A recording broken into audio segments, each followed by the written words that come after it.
Ready to level up your career? Text DISH to 44043 now to dive into a world of exciting technician opportunities at DISH. From cutting-edge technology to a supportive work environment, DISH offers the perfect platform for your success. Connect with us today to discover how you can be part of a dynamic team driving innovation. Connect today and join the DISH family, where innovation meets opportunity. Text DISH to 44043 to kickstart your journey towards a rewarding career.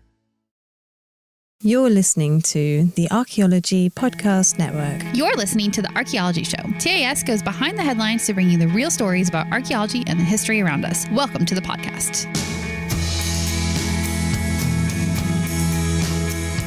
Hello and welcome to the Archaeology Show, episode 242. On today's show, we talk about shoes, slaves, and trees. Let's dig a little deeper into that Viking cellular structure. No? Tree cellular Trees, structure? Vikings. Okay. I don't know. Not Columbus.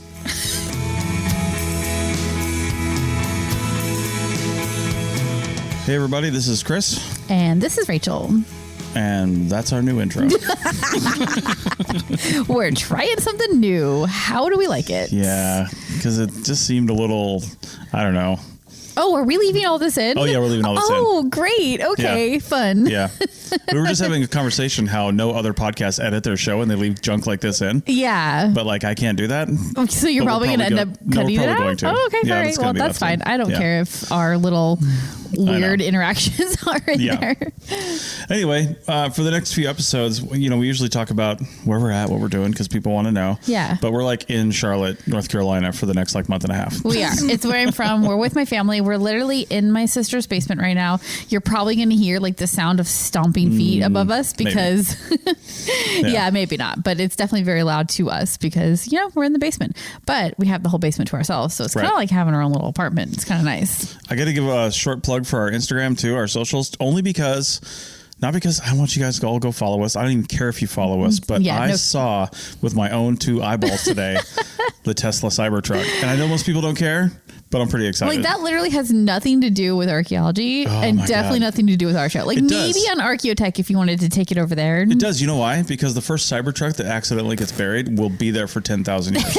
Yeah. I thought you were going to say the Cybertruck could be used for field work, which I suppose it could, right? It absolutely could be. Yeah. It's a steel side. Yeah. I mean, it wouldn't even scratch. It is pretty crazy looking. It looks like a transformer, kind of. Like I feel like it should turn into something else. The one the many impractical things about it for field work would be first the tires. Yeah. The tires look like they were specially made for that, which means they're probably $1,000 a piece. Oh, no way. Really? That won't work. The like detail on the sidewall. I mean, they're good tires. Yeah, the detail on the sidewall though, like matches the hubcaps. It was clearly this tire was made for this vehicle. Oh man. I wonder if that was for something like, else on. I wonder if it's for like a show model though. Maybe, like if you could just put regular tires on it once you have it. Cause we're popping tires all the time when we're out in the field. Also from just like a parts perspective, it's got a giant windshield that's slanted back. It's the width of the vehicle. So it's probably 6 feet wide by probably 5 feet tall and angles back. And it's a huge piece that is seamless with the front. Oh, there's no engine up there. So it's like just the front. Oh, when you sent that picture, I didn't quite know what I was seeing. Yeah, it's one big windshield and it blends in. And there's one wiper that sits vertically on the driver's side and it goes across the entire window. And the wiper is probably 4 feet tall. And I'm like, I was talking to somebody there and I'm like, yeah, this wiper probably costs $1,000 and you can only buy it at Tesla. Right. Like when this is at AutoZone, I'll buy this truck.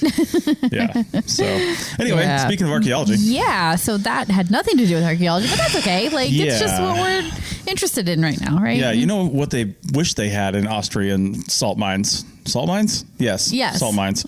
Was a Tesla truck, but they didn't. They had children. Okay. Yeah. Slaves' children. If they had Cybertrucks, they wouldn't need children. Yeah. Okay. So this story, we're going to move on from your really, really bad transition. And this story is one that came out way back in September. And I just was super interested by it. We sort of like, when we find these really cool stories, we just sort of stick them in our back pocket. And when we're ready to do a new story, we bring them back out again. So this is a little bit, I guess, outdated. 2 months, that's not too bad, right? Yeah.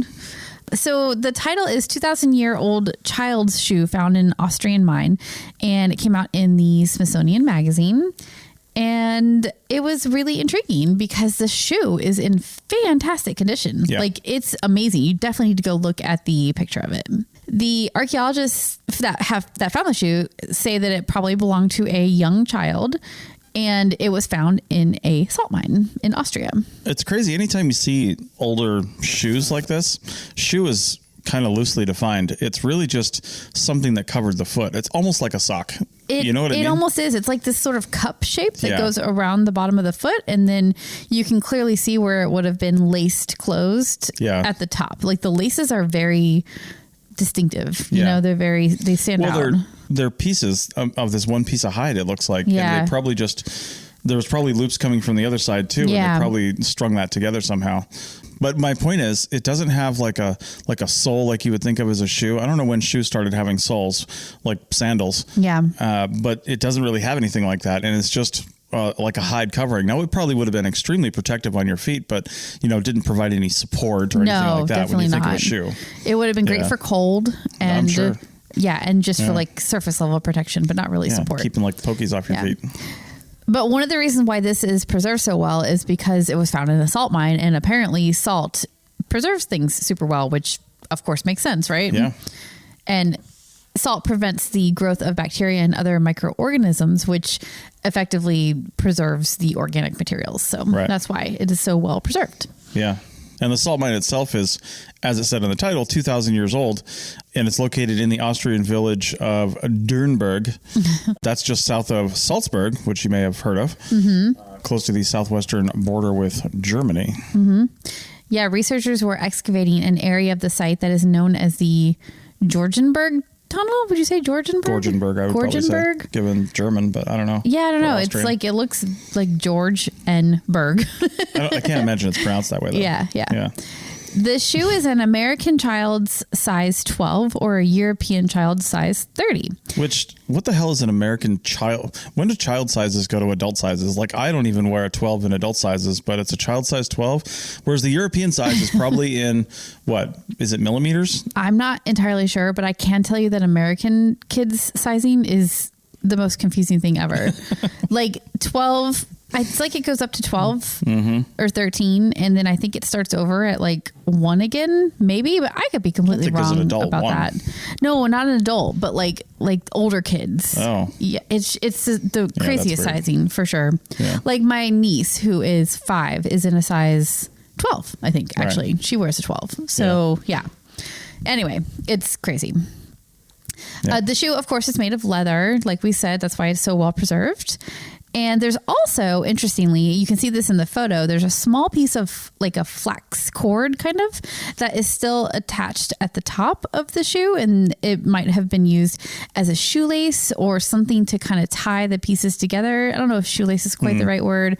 It looks kind of small in the picture, but it might be broken too. It's kind of hard to say, but definitely something to hold the pieces of the shoe together. Yeah, and this isn't the first shoe they found, but the others they have found were adult sized. So it's the first kind of child shoe. Yeah. Which, I don't know. It sounds like a bigger child shoe. It is. So like, well, yeah, but like my niece is 5, right? And this is her size. Oh, okay. So younger. Yeah. But this is an underground mine, right? So as we mentioned, it's a salt mine. So you kind of have to be like, why would there be a child's shoe there unless they were performing some kind of labor, right? And that doesn't necessarily mean that they were, I don't know, some kind of slave or anything like that, or, child's labor, the weird labor laws or something. I mean, just people 2,000 years ago, there was little division between all that stuff, right? People just, maybe the kid was helping out. Maybe it was take your kid to work day. Who knows? Right. That's true, but you're not going to find traces of a kid going to a mine once. But if there are children present there consistently, that's when you're going to start seeing their presence there, Right.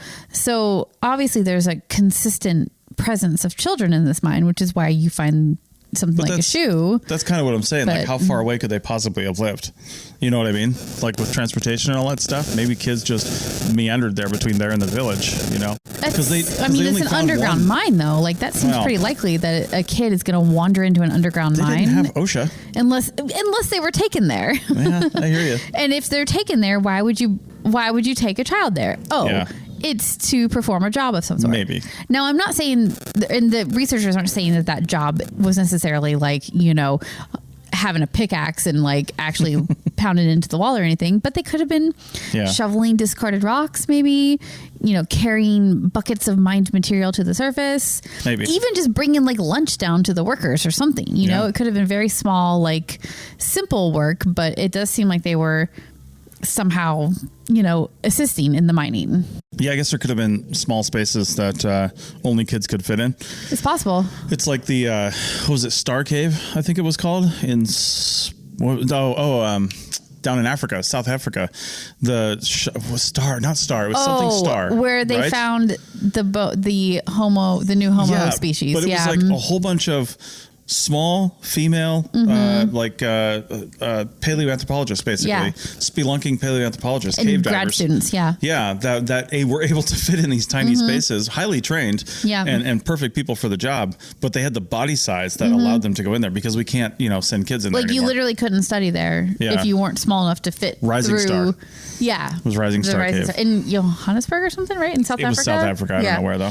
Anyway, so it's possible that there were small spaces that they just needed kids to get into, and they didn't really have the whole child labor thing to consider. So, based on the design, since they do have other shoes there, this is how we know it was about 2,000 years old, because they said about 2nd century BCE based on that. So that's called seriation, when you use the shape and morphology and technology of something to kind of size grade it through time. Yeah, because this site itself, this mine, was used by various groups over the years, beginning around 800 BCE. So when they find an artifact like this, they have to kind of use what it looks like to figure out which time period it comes from. Yeah, the salt, because of its preserving type nature, preserved lots of organic artifacts, including parts of a wooden shovel, a piece of fur with lace that may have been from like a fur hood or something like that, and other textiles and stuff. Yeah, and organic remains are super rare, right? It's usually the missing majority. You don't usually have that kind of stuff. So on a site like this, where we have this kind of preservation, it just gives us insight into the lives of these people, and apparently ancient child labor, maybe that we wouldn't normally get. So that is what makes this super interesting and different from other sites and other shoes, because shoes are, they're not super uncommon to find, but the type of shoe, the well-preservedness of it, and the fact that it was a child shoe in a mine makes it really different and interesting. Right. All right. Well, we're going to go from child labor to something much worse, because apart from the aqueducts, the roads, and sanitation, what did the British give us? Slavery. Back in a minute. Are you ready to launch your career to new heights? Visit careers.dish.com/technician now and uncover a world of exciting opportunities waiting just for you. From cutting-edge technology to a supportive work environment, Dish has everything you need to thrive. Don't wait any longer to kickstart your next opportunity. Apply today and join the Dish family, where innovation meets opportunity. Visit us online at careers.dish.com/technician. Your future starts now. America. We are endowed by our Creator with certain unalienable rights: life, liberty, and the pursuit of happiness. At Grand Canyon University, we believe in equal opportunity, and the American dream starts with purpose. To serve others in ways that promote human flourishing and create a ripple effect of transformation for generations to come. Find your purpose at Grand Canyon University. Private, Christian, affordable. Visit gcu.edu. Welcome back to the Archaeology Show, episode 242. And we are now in West Africa, in Ghana to be specific. And we're talking about the roots of Britain's slave trade. And they kind of, I'm not going to say they kicked it off for the whole world, but kind of for the Western world a little bit. Yeah, and sort of the more modern world too, right? Like this sort of most recent incarnation of slavery. Slavery has happened everywhere around the world for ages, right? So that's right. Yeah. So what was found, basically, was the remains of a 17th century fort, so 1600s, built when England was moving basically from gold to humans in this area. Oh, okay. So they had played out the gold situation and realized that the human trade could pick up the slack there, I guess. Apparently, yeah. So the ruins here, however, it's interesting because they didn't know that this fort was here. We'll talk about why in a little bit. But in this town, which is called Abanzi. I don't know if that's how you pronounce it, Abanzi, but yeah, it was born out of an old Dutch slave fort. That's why the town is there. So the Dutch were there first. They had a slave fort there. Or no, the Dutch weren't there first. I'm sorry, the English were there first. The Dutch were there later, so I'm getting the timeline confused.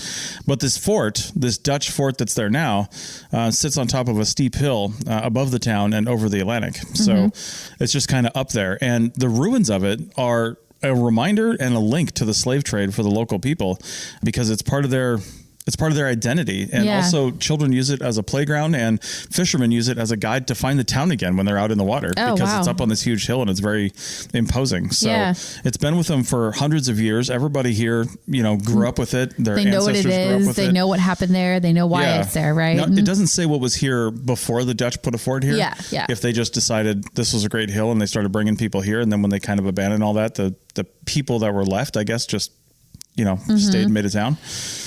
So beneath the fort, archaeologists have been working, right? And they found a series of thick stone walls, and they think that these walls are the remnants of the first known English structure in Africa. All of Africa. Yeah, the very first one. So this is where we're going back to the roots of slavery situation. Yeah, they think the structure is called Fort Cormentine and sits under what is now Fort Amsterdam. That's the Dutch fort. Yeah. So the Dutch fort is Fort Amsterdam. Underneath it, Fort Cormentine. So was it like the British fort was ruined and they built on top of it? Okay. Yeah, basically. Yeah. Filled in. Yeah. They knocked down most of it, filled it in. Now there's walls left. Okay. And not a whole lot else. There's some artifacts. We'll talk about that. And they knew this was there probably or somewhere because of old maps referring to a Fort Cormentine in the area. They just didn't know and really didn't have access to know whether or not it was actually underneath this existing fort where they could, start digging into it. Oh, yeah. In the exact same spot, right? Yeah. And there's another version of the name too, which didn't help trying to find it on historical references, called Cormanti. Fort Cormentine is spelled with a K. Coromanti, not Cormanti. Coromanti is spelled with a C, apparently.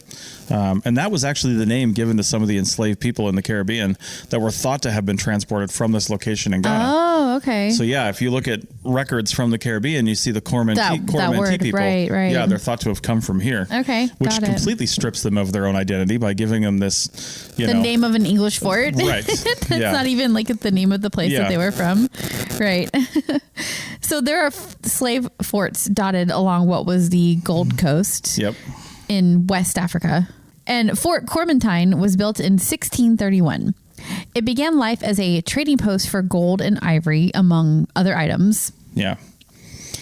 And it wasn't until 1663 that the slave trade began, when King Charles II granted a charter to the Company of Royal Adventurers of England trading into Africa. That's the whole name. Wow. Okay, let's try that one more time. A charter to the Company of Royal Adventurers of England trading into Africa. It sounds fun. It does. They make it sound the name of like it does. we're just gonna go find some cool stuff in Africa, and we'll trade stuff to you, and you trade your cool stuff to us, and it's gonna be great. But it turns out that cool stuff was people started out gold though. Well, yeah. Other things, I think they were probably just taking the gold rather than trading for it. But I mean, they were taking the gold from the Africans and then trading it to other white people. Yeah. So right. Yeah, it was later shortened to the Royal African Company, by the way. Oh, that is so crazy when you think about it. Like, they were literally just showing up and taking stuff and going and trading it elsewhere. And that was the trading piece of it. Right. Yeah. Yeah. Man, colonization. I know, it's crazy. Yeah. Yeah. King Charles gave the company exclusive rights to the slave trade in Africa, which was pretty crazy. His to give, apparently. Apparently, yeah. For people that paid attention to exclusive rights given by King Charles. Yeah. Sure. It only lasted for about 2 years after that, though. Then the Dutch seized the fort. Were like, that looks like a great idea. Let's take it. Okay. And they basically raised it a little bit and built Fort Amsterdam on the same site, explaining why Fort Cormentine had never really been found, because it only existed for 30 some odd years. Yeah, that's not a lot to find, basically. Right. Yeah. They uncovered a 6-meter long wall, so it's not a small fort, a doorpost, foundations, and a drainage system made of red brick. Also, lots of assorted artifacts. And all of that indicated an English presence before the Dutch fort. So it's not like they have something written down or even something that says this is Fort Cormentine. It just looks distinctly not Dutch. Yeah. And the only thing we knew that was before that was, Western world related, not West Ghana, but the other Western world was English. Right. Yeah. Some artifacts distinctive of the time were a rusty gunflint used in England during the 17th century and pipes with small bowls for tobacco. Yeah. Yeah. Apparently they were very distinctive, these pipes with their little tobacco bowls. Mm-hmm, yeah. Distinctively English, I should say. I wonder if it was like the white kaolin pipes or whatever that you find. Well, kaolin, I mean, style maybe, but kaolin is a very specific type of clay. It is. I know. That's the only one I can really think of from back then. But yeah. Anyway, the article states that the real work has just begun. They're just getting in there. The team will spend the next 3 years trying to figure out the fort, its architecture, look and feel, which they say should reveal its true significance, which is I kind of had a problem with that a little bit. The whole true significance thing. Yeah. I understand that more excavation should, reveal some other information about it, like the people that live there, but revealing the true significance of the fort, I think we got a pretty decent handle on that. I mean, you're trying to prove it, but it wasn't just slavery. It was, the other things that they did, but I guess they could find out, maybe they tried doing some governance there, and maybe there's some, there wouldn't be any documents really, I would imagine, but who knows? I wonder if they are trying to look for actual historical records and accounts from people that might have been there to sort of match up with what they're finding on the ground, Yeah. Because the archaeology is only going to go so far. It's going to give you the outlines of the building and maybe the types of artifacts that were there. But it sounds like they already have done a lot of that. So to really find out the true significance, as they call it, they need to know, they need records from the ships that were taking people and dropping them off. And there's got to be other, I always forget the word. There's got to be other documents and things from that time period that they can use to reference and figure out what was actually going on primary here. Sources. Yeah, there's got to be others for sure. Yep. All right. Well, I guess we'll keep an eye on this space and see what they come up with, because it sounds pretty interesting. And especially being the first English structure in Africa, that sounds shockingly late in time. Yeah. 1600s. There's got to be more significance too, because slavery became such a big trade. Yeah. Did this really set off the slave trade for the entire country of Africa? Because if this one was first and they were trading slaves there, maybe West Africa. Oh, West Africa, sure. Yeah, I'm pretty sure. I don't have time frames on this, but I'm pretty sure not only India, Indonesia, and the Asian countries were taking slaves from East Africa for a while too. Okay, yeah. So this would be the British and other European sailors and people taking slaves from West Africa over to the Americas. Right. So this is kind of the roots of that. So if it really set the stage and they figured out that it was a big trade that was kind of almost low risk for high profit, then it is such a significant place that does need to be explored more to kind of figure out how it influenced the rest of the country and the rest of what happened too. So yeah. For sure. All right. Well, again, we'll look for more info coming out of that space. But in the meantime, we're going to go to segment 3 and talk about more roots. I don't know what to tell you, but I have some shocking news. Columbus didn't discover America. What? Back in a minute.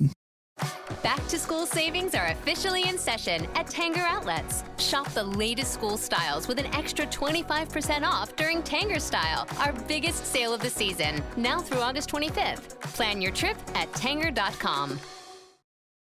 Welcome back to the Archaeology Show, episode 242. And we're talking about, if it's pre-Columbian and it's white, it has to be Vikings. Well, European, but yeah. It has to be Vikings. It does. There were no other Europeans here. They're Scandinavians. Yeah. So this is actually super cool. And first off, Columbus was lost. He thought he was looking for India. Yeah, we need to let go of the Columbus reverence, right? Yeah. He just wasn't as great as we wanted to believe. Yeah, and this isn't the first bit of evidence we've had that Vikings actually discovered America first.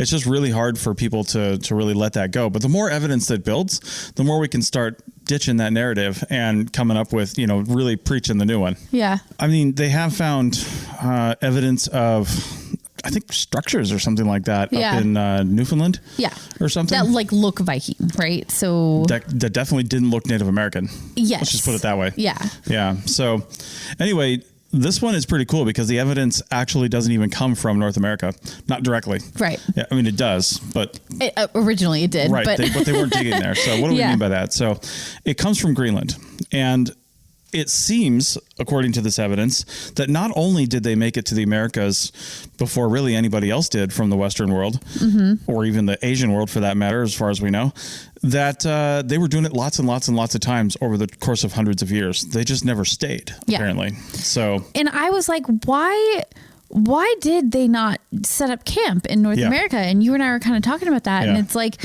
well, that wasn't really like the thing that the Vikings did. Yeah. You know, they were pillagers. They were stop by, take what they needed, and then go back home. They weren't colonizers, you know? So that part came later with Columbus and the other explorers that came after him. But these people in this time were just looking for resources. Yeah. They weren't even necessarily looking to hurt people. Like they just needed resources, right? Yeah. They needed wood for their ships, for villages, things like that, because they had pretty well inhabited the southern tip of Greenland there. Yeah. And up the coast there a little bit. And there's still settlements on the western side of Greenland and the southern side of Greenland. I don't know about the eastern side. It seems pretty desolate over there. But anyway, definitely on the western side. And the proof that we found here is in the trees. Not only some existing tree species that are there because they've been like transplanted, but also timber that has been found that we know the dates of, right? Because of other means, probably carbon dating and probably a little bit dendrochronology if they've got a chronology there for that. Yeah. But anyway, what they found, well, first off, the trees were imported to Greenland, and because they were important in shipbuilding and large construction projects. I mean, everything was built out of wood. Everything. Yeah. Why there isn't a wood age, I couldn't tell you, but everything was built out of wood. I know, right? Well, because wood is all the ages all the time, right? Well, yeah, probably. And you don't always have a lot of it because it just depends on how well the preservation was and that kind of thing. But don't need to be smarty pants about it. All right. So sorry. Yeah, I know. So some settlements even had access to timber imports from Northern Europe, according to this. So Northern Europe and North America. Yeah. So I take it Greenland doesn't have a lot of natural wood, and that's why they're bringing the wood there, right? Yeah. I mean, it's a big iceberg. Yeah. So, I mean, I guess so. Yeah. So they had to bring their resources in, at least those kind. Right. Why would they stay there? Again, the questions. Why they went there, but they wouldn't stay in like Nova Scotia or, you know, if they'd just gone a little further in, they'd have been like, this place is cool. Yeah. Like there's actually a lot of great resources here, but also, you know what Greenland didn't have more than likely?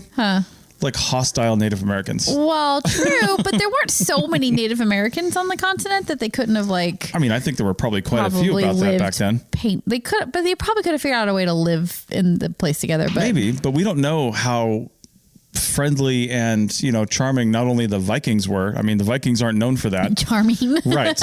And then the Native Americans who were, you know, just trying to protect their own territory against these marauding, you know, axe wielding crazy people. Right. You know, I mean, who knows? Yeah. Right. So I can't imagine it was a great relationship. Yeah. But of course, that's all conjecture and we have no idea. It is completely conjecture because we have no idea what their relationship would have looked like. But Now, there's a lot in history that archaeologists rely on that goes into historical narratives, stories, passed down stories, sometimes written down stories, things like that. Well, Viking legends themselves claim that there was a regular trading route between Greenland and North America 500 years before Columbus, which puts it around the time of Leif Erikson, which is one of the earliest accounts that we have, which is where this number probably comes from. Yep. We've always heard, you know, around, 1,000 or 1,100 or something like that, or no. 14. That's about right. Oh, yeah. Yeah, that's about right. About 500 years before Columbus, give or take, you know? Yeah. Yeah. And that's where the whole Leif Erikson legend comes in, right? It does. And I mean, you got to imagine if he was there, I mean, what written down legends don't exist before that? Yeah. You know, what do we not know about? Hundreds of years before that were people coming. And it's just more evidence for the fact that like legends are not to be dismissed as myth completely. Yeah. Like there can be truth in them, and not all of them and not everything. You have to sort of pick through and pick it out. But like there's a lot of people that that look at Native American myths and legends, for example, and think, well, there's no truth there at all. But like here's these ones from the Vikings, and you know, we're finding actual scientific evidence to back up what they said. And so you always have to like take that into consideration, the legends of the people that live in an area. Right. You know, don't dismiss the legends. That's all. There's a lot you can infer from this too. We'll talk about how they identified these tree species in a little bit, but there's a lot you can infer of this because it means that the Vikings at that time and all the time that they were doing this had the means, knowledge, and appropriate vessels to cross what's called the Davis Strait, the biggest crossing there between Greenland and North America. at that time. Yeah. For hundreds of years. Yeah. Which it's a big crossing, right? Like you have to know a lot about sailing to make that work. Well, the simple fact that we don't have like permanent Viking settlements and a Viking ancestry sitting right there, unless you go to North Dakota, but that was Vikings way later on. That's when they were Norwegians. Right. But anyway, the evidence just shows you that the ships were robust enough that they came and went. Yeah. And they navigated well. They knew where to go. They didn't get lost. Otherwise, they wouldn't keep sending ships. Yeah. Right. And it was just like something that they did, for resources. I mean, if they needed trees and they knew they could get them there and they figured out how to navigate the waters to make that happen, it was an easy place to go and get what they needed. So they clearly created a system of importing, essentially, for lack of a better word, to import the trees from North America to Greenland. It's really cool. Now, where the historical narrative sort of drops off in this article is this all seems to have lasted until about the 14th century at least. Oh, and then really? After that, we don't really have much more evidence of it. Oh. So who knows why? Yeah. I'm sure there's somewhere there's sort of resource or maybe even some old legends or something that could come in and fill in those gaps, but this article didn't cover that. Yeah, so. And just because we haven't found the evidence doesn't mean that it doesn't exist. It just means that we haven't found it yet. So, yeah. Right. So, it could be that the Vikings just weren't in the Greenland area anymore. Yeah. But if we were to look elsewhere, we might find this evidence somewhere else in Northern Europe, just not Greenland. Yeah. All right. Well, let's talk about the trees. Yeah. So the trees they were harvesting included hemlock and what's called a jack pine. And these tree species are not native to either Greenland or Europe, these two in particular. Okay. Finding these in Greenland, they dated to about 1000 CE, is the nail in the coffin of the Viking travel hypothesis, of course, right? Yep. So, and they dated to, I guess, as old as 1000 CE in this particular case. Right. The jack pine likely came from New England and Nova Scotia. The hemlock could have been further in around Quebec, Ontario, and other locations in Canada.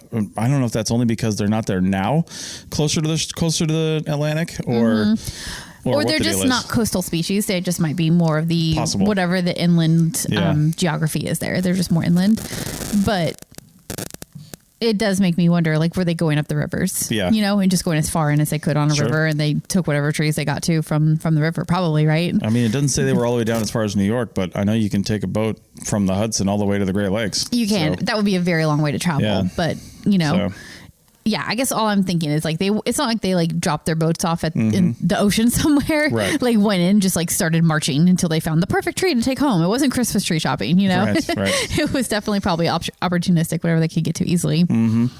Now, the researchers did wood from many features that they've excavated over the years in Greenland. And they examined the cellular structure of the wood. And through the cellular structure, they were able to identify the species, which is totally amazing to me because the preservation on this stuff must have been pretty good. Because when wood dries out, it really changes shape. Yeah. And in order to study the cellular structure, I have to imagine, I don't know this for sure, but it had to have been like almost waterlogged or wet in some way or something like that. Could it be carbonized? Could it be I don't know. Could it be burned? Yeah, maybe. So... Well, I don't think burned would show us that. Yeah, probably not. Yeah. So through these methods, they determined that about a quarter of the timber used on Greenland, was either imported or driftwood. Wow. And I don't think they couldn't just throw out driftwood because who knows how the wood got there. Yeah, right. But there's so much that it can't all be driftwood. Yeah. So my only big question here is like, how sound is the science of the cellular structure of wood and like identifying it? Like I think that's pretty sound. How good. Yeah. Okay. I've heard of other things where not just trees, but like plants and things can be identified through their cellular structure. Okay. Yeah. I didn't really know, before hearing that one of the first times I ever heard it, that it was kind of like a fingerprint, you could really identify things like that. So not just DNA, but like the actual shape of the cells. So anyway. Well, that is super cool. Yeah. And like, obviously we knew that Vikings were here a long time ago because of Leif Erikson and that whole account, but there's always deniers, right? There's always people that say it wasn't as important or as big and, blah, blah, blah. So like, it's just nice to have actual proof of that. And also like, again, let's move away from Columbus. Like, let's just let that go. That guy sucked. Right. And the Vikings, sounds like the Vikings did what it would have been nice if the other explorers would have done, stop by, take some resources, take what you need, probably not more than what they needed. They took what they could carry and they didn't, kill the entire population of the continent. So seems like a win-win for everybody. There's plenty of resources here to go around. So I don't know. It just seems like a much more peaceful way to go about discovering the Americas. So, Right. yeah. All right. Well, you guys don't know this, but we've been interrupted by tiny humans twice now. I know. So it's time to go. The Be social. nieces are ready to play, so we Yeah. got to go play. All right. Well, we're going to do that. In the meantime, hope you enjoyed this episode. And if you're still awake, try some of our other shows and you can lull yourself to sleep through those. I'm just fascinated that people are listening to this. You really are. I feel like you're a little bit hurt. Yeah. Are you a little hurt I don't inside? know. I mean, as long as they're listening, I guess. They rewind and go back to it. Come on. A lot of Sure people they do it. Yeah. All right. See you guys next week. Bye.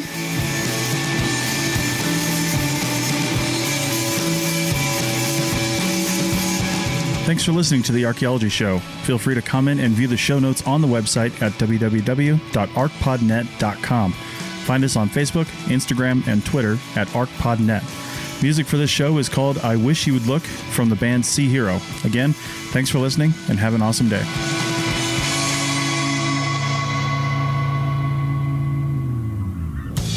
This episode was produced by Chris Webster from his RV traveling the United States, Tristan Boyle in Scotland, DigTech LLC, Cultural Media, and the Archaeology Podcast Network, and was edited by Chris Webster. This has been a presentation of the Archaeology Podcast Network. Visit us on the web for show notes and other podcasts at www.arcpodnet.com. Contact us at chris@archaeologypodcastnetwork.com.